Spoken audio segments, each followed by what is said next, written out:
Fatos e versões. O que vai impactar na sua vida agora no Café com Política. Que hoje recebe o deputado estadual Lucas Lasmar, da Rede. Muito obrigado por estar aqui conosco, deputado. Seja bem-vindo. É um prazer estar aqui, uma honra ser entrevistado por vocês. Sempre fala muito bem do trabalho de vocês. Parabéns. Obrigada, deputado. Ótimo dia para o senhor. Se estão falando bem na Assembleia Legislativa... eu acho que é um bom sinal, né, Guilherme? Tá bom, vamos ver se é um bom sinal.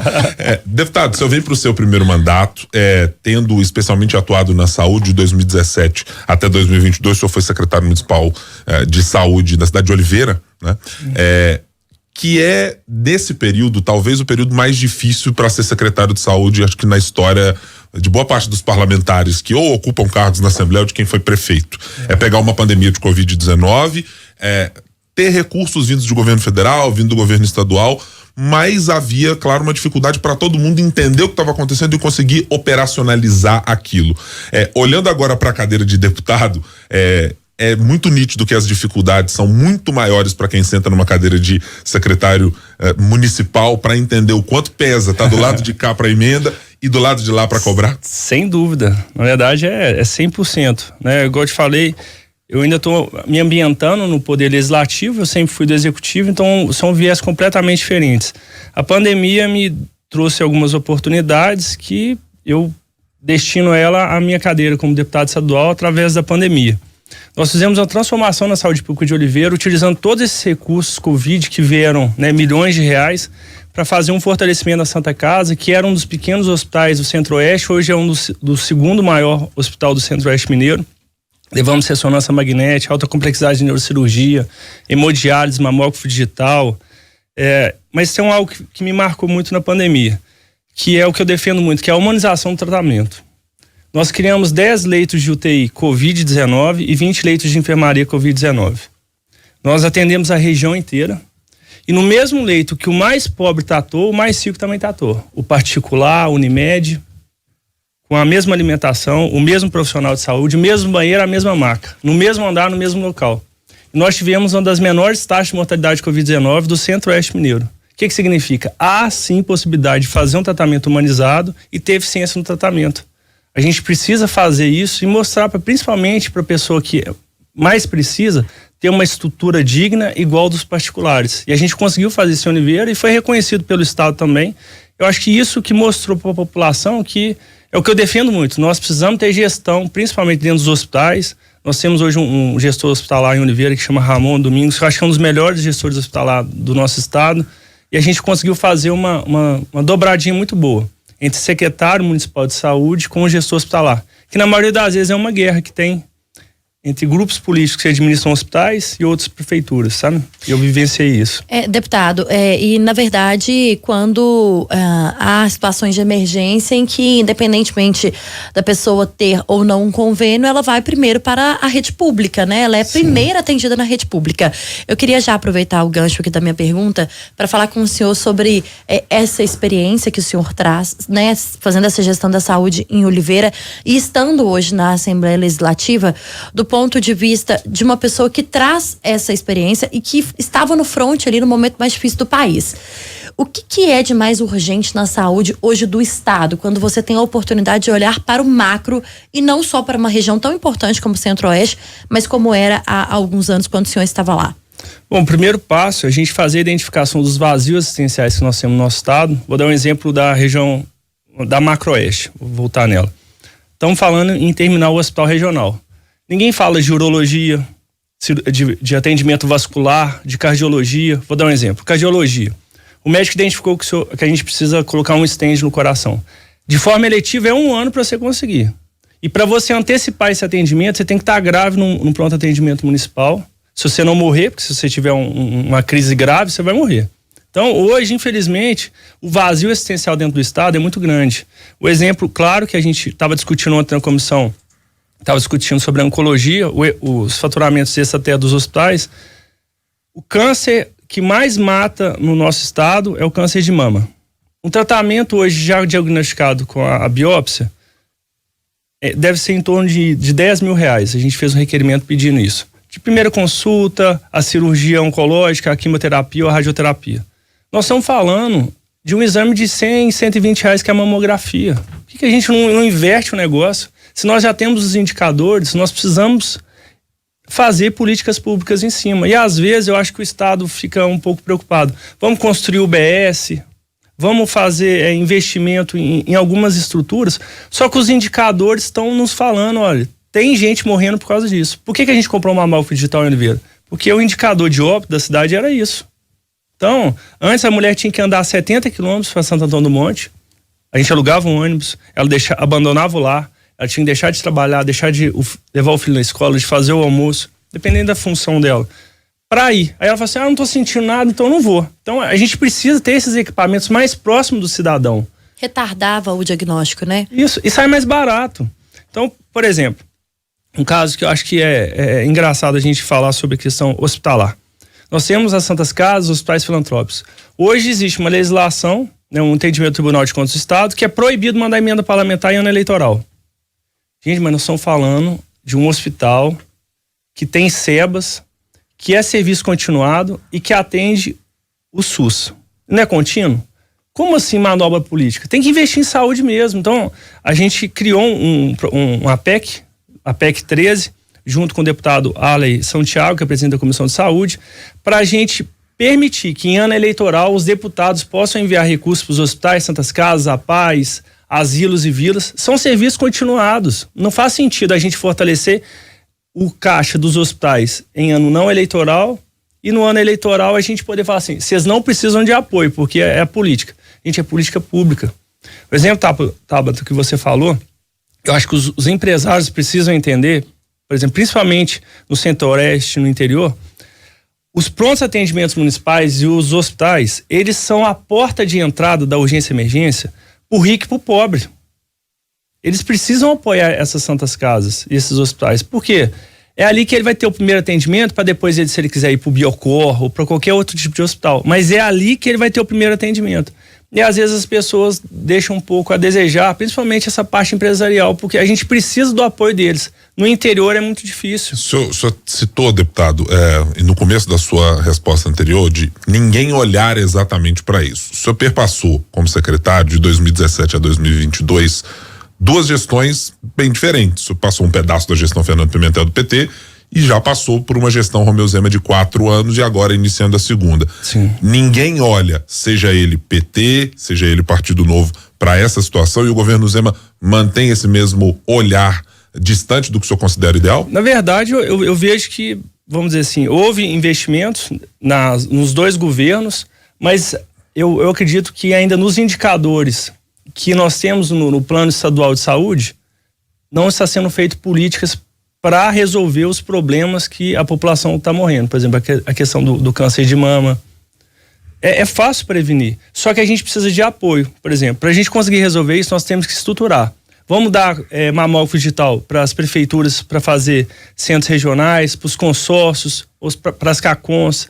Nós precisamos criar isso, só que as prefeituras não conseguem ter recursos para fazer esse investimento, para criar uma política. Então, se houver investimento do Estado, porque eu falo que essa análise de esquerda e direita, de novos governos, ela para mim, ela não é o ponto central. Por quê? Quem está no poder? E quem critica? E quem já criticou? Então, se o governo estadual criticou o Pimentel pela situação, ele tem que resolver. E o governo atual tem um benefício que o Pimentel não tem, que é a liminar de suspensão da dívida do Estado. Que hoje, se a gente for fazer uma análise aqui, por exemplo, dezembro de 2018, o Estado devia 114 bilhões. Dezembro de 2022, a dívida já está 156 bilhões de reais. Qual que é a diferença? Nos 4 anos do governo atual, 42 bilhões. Se a gente for fazer a análise até o final do mandato, se continuar na evolução da dívida, nós vamos chegar a 262 bilhões. Então, o que a gente pode fazer uma análise? Em 300 anos, o Estado de Minas Gerais gerou uma dívida de 114 bilhões. Em 8 anos, o Zema, se continuar da forma como que está, vai ser a maior dívida do que dos 300 anos do Estado de Minas Gerais. Eu fiz um requerimento na Assembleia para que a gente possa fazer um seminário desse endividamento. Eu acho que o Poder Legislativo tem que sinalizar para a sociedade e deixar na história que, olha, tem algo errado. Estamos dizendo que o Estado está indo bem, pagamento em dia, mas tem um passivo aí que pode destruir as gerações futuras. E eu acho importante a gente fazer isso. Mostrar para a sociedade que o Estado de Minas Gerais está sendo endividado com um discurso completamente diferente do que está sendo dito pelo atual governo. E nós temos que sempre lembrar que o nosso Estado, às vezes, eu acho que está sendo um pouco incoerente nas coisas. Quando o senhor diz incoerente, desculpa, mas o senhor fala em relação, por exemplo, a usar e falar que o Estado, o trem está nos trilhos e que o salário do servidor está em dia, como não estava no governo passado, mas acumulando essa dívida cada vez mais? Sim, na verdade, quando o governo fala que é bom de gestão, na verdade não está tendo gestão, na verdade nós estamos endividando. Alguém vai pagar essa conta. Então, por exemplo, nós estamos falando em vender as estatais para arrumar as estradas. Então tá bom, estamos vendendo um patrimônio nosso para resolver a estrada. Mas e no futuro? O que nós vamos resolver para resolver as estradas daqui 10, 15 anos? Não tem nada. Aí nós temos a Lei Candir que isenta as exportações do minério.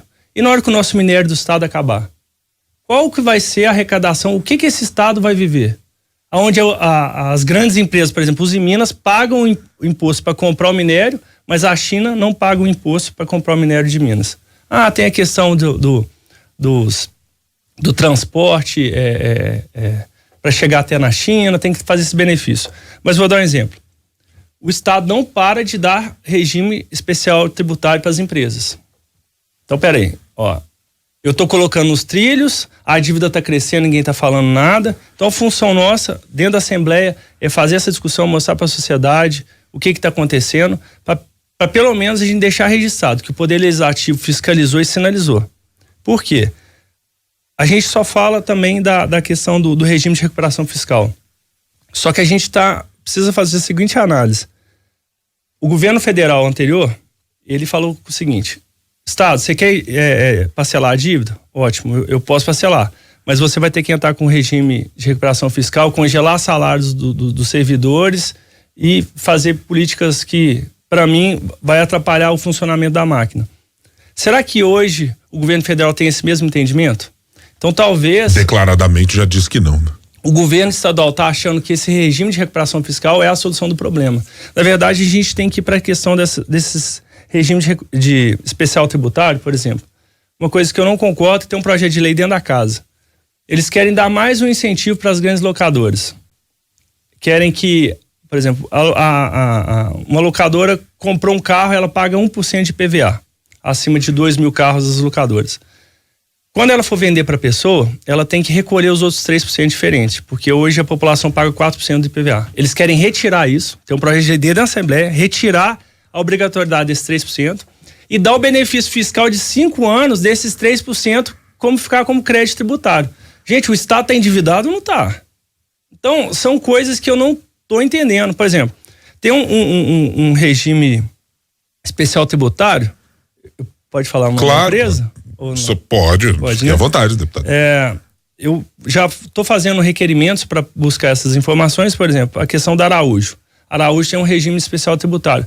Por que você está dando um regime especial tributário para Araújo? Hoje, na verdade, a Araújo já está como se fosse um supermercado, né? Tem venda de ração, venda de tudo. E o Zezinho, que é lá da farmácia do bairro? Por quê? Tá faltando medicamento, distribuição de medicamentos dentro do nosso estado, de forma particular? Não. Por que nós estamos tirando e dando esses benefícios para as empresas, sendo que nós precisamos de recursos para fazer essas políticas públicas? Comprar mamógrafos digitais para o estado inteiro. Nós podemos ser referência no nosso estado. Hoje um mamógrafo é 600, 700 mil reais. Compramos um digital de última geração em Oliveira. Uhum. Então, eu vejo que nós precisamos fazer essa discussão dentro da Assembleia, com esse seminário, para a gente entender o que está acontecendo e mostrar para a sociedade, porque esse evento não é do Lucas, é da casa, é do Poder Legislativo. E hoje nós temos um presidente da casa, que é o Tadeu, um cara altamente gabaritado, um cara que mostrou sua habilidade para estar lá dentro, porque todo mundo tentou derrubar ele. Eu vejo que até algumas ações de alguns membros do governo federal, se deixasse derrubar ele, nem ele ia ser presidente. Então eu vejo que ele tem total condição de de fazer um bom trabalho e vai fazer, eu tenho certeza. Nós estamos conversando com o deputado estadual Lucas Lasmar. No Café com Política. No Café com Política. Hora do bate-pronto. Deputado, esse é um momento em que a gente faz perguntas objetivas para respostas na mesma proporção, rapidinhas e objetivas. Vamos à primeira. O governo Zema e o atendimento a demandas de hospitais e entidades filantrópicas atualmente. Nós precisamos urgentemente de criar um banco de dados de todos os recursos que estão sendo gastos com saúde pública. Qual que é o valor que ele está comprando de todos os insumos, medicamentos e plantões? Primeiro a gente precisa saber com o que o Estado, os hospitais estão gastando, para depois a gente fazer um fortalecimento e colocar recursos. Porque eu tenho certeza que tem os hospitais que estão recebendo incentivos, PPIs e recursos e fala assim, eu só recebo uma tabela SUS. Não, com incentivos e tudo, você está recebendo 5 tabelas SUS. E tem hospital que é resolutivo e está recebendo 3. Tem que falar a gestão. A articulação do governo Zema na Assembleia. Bom, eu tenho visto que os próprios deputados de situação estão reclamando sobre a política como está sendo feita. A presidência de Tadeu Martins até aqui. Excelente, ele está defendendo a autonomia do Poder Legislativo dentro do Estado de Minas Gerais. O que a oposição quer ver aprovado na Assembleia nesse primeiro semestre? Eles fazem a defesa da questão da dívida. Nós precisamos entender o que vai ser feito com a dívida, que é o fator prioritário do governo, porque nós precisamos desmistificar isso. O Estado está indo bem ou não? Como o deputado Lucas Lasmar avalia o espaço da rede no governo Lula atualmente? Eu acho que precisa buscar um espaço urgentemente, e não só a rede, mas também como bloco de oposição do Zema, porque eu acho que nós precisamos buscar todo o trabalho que o governo federal está fazendo em Minas. Um exemplo claro, chegou a 60 milhões de reais para cirurgias eletivas. O governo está ventilando no estado todo que é dele, mas na verdade tem recurso do governo federal. Quais são as pautas que nós precisamos defender aqui? Então, às vezes eu acho que a construção precisa ser mais fortalecida, até mesmo a minha, né? Não estou só criticando o bloco. Deputado estadual Lucas Lasmar, da Rede Sustentabilidade, foi o nosso convidado hoje aqui no Café com Política. Primeira vez que participa com a gente aqui. Espaço aberto sempre. Volte mais vezes para conversar com a gente aqui, viu, deputado? Obrigado. É um prazer estar aqui. E gostaria, né, de pedir às pessoas que estão nos ouvindo aqui para seguir a gente na rede social. É Lucas Lasmar MG. Tenho 32 anos, sou formado em administração de empresas, fui secretário de saúde e a minha pauta vai ser saúde. Então, se vocês souberem de algum problema que tem aí na sociedade, mande para nós a nossa rede social para a gente fazer audiência pública, fazer esse fortalecimento e principalmente a construção. Obrigado, tá preparado deputado. para receber, deputado? Que eu tenho certeza que vai começar a pipocar aí, viu? Na verdade, eu já estou recebendo muitas. A farra dos radares, né, das multas do Estado, vou fazer uma audiência pública. Nós temos que fiscalizar os bancos que não estão pagando imposto que deveria. Eu vou fazer pautas importantes. O senhor disse que está só se ambientando, você vai ter bastante trabalho, certamente, nos próximos 4 anos. Muito obrigado mais uma vez, deputado, por estar conosco.